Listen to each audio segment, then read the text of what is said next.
Revelation 14:12. End-time saints, keep the commandments. In a world spiraling into confusion, with voices shouting from every pulpit, mosque, temple and screen, one verse stands tall, unchanged, unmoved, and unashamed. Revelation 14:12. It speaks with authority, clarity, and finality.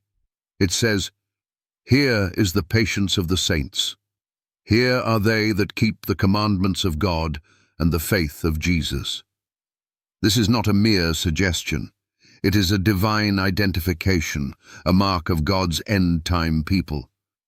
These saints are not casual believers. They are not cultural Christians. They are not lukewarm churchgoers or religious traditionalists. They are a unique class in Earth's closing drama. They keep the commandments of God, all 10, and they cling to the faith of Jesus. Not one or the other, both. This is what separates the true remnant from the false majority. Many preach that the commandments were nailed to the cross, especially the fourth. They say the Sabbath is no longer binding. They claim we are under grace and not under law. But Revelation 14:12 demolishes that excuse. It proclaims that even in the last days, when deception is global and evil is normalized, God still has a people who refuse to compromise. They obey His law, not out of legalism, but out of love and loyalty. They keep the commandments not to be saved, but because they are saved. God's commandments are not 10 suggestions.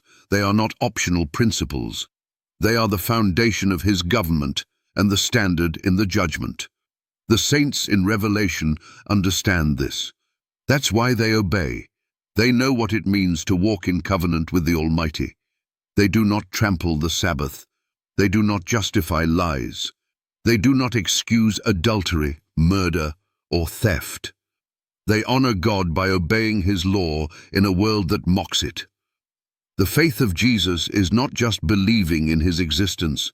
It is having the same faith He had. Faith that led to obedience. Faith that withstood temptation. Faith that endured the cross. The end-time saints mirror the character of Christ. They do not follow Him partway. They follow Him in full obedience, even when it's unpopular, dangerous, or costly. Revelation 14 is the climax of the three angels' messages, a call to worship the Creator, to reject the beast and his image, and to refuse the mark. It is the final warning before judgment falls.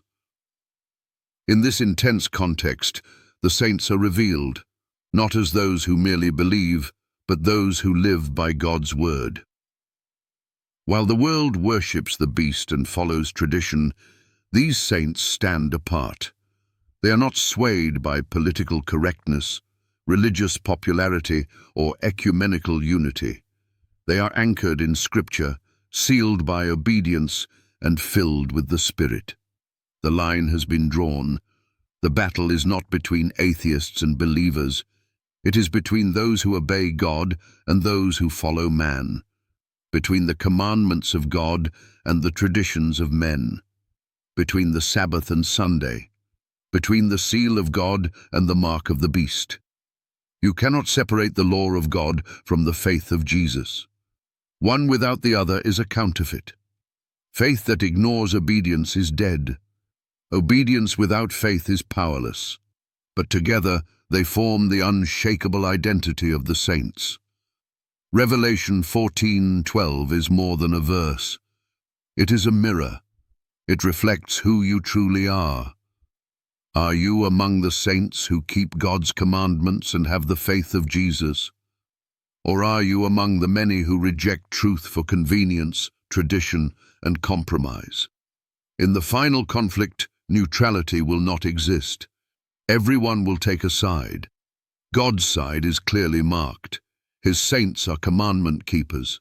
They are faithful to Jesus. They are sealed for eternity. The question is not what your church teaches. The question is, do you keep the commandments of God and the faith of Jesus?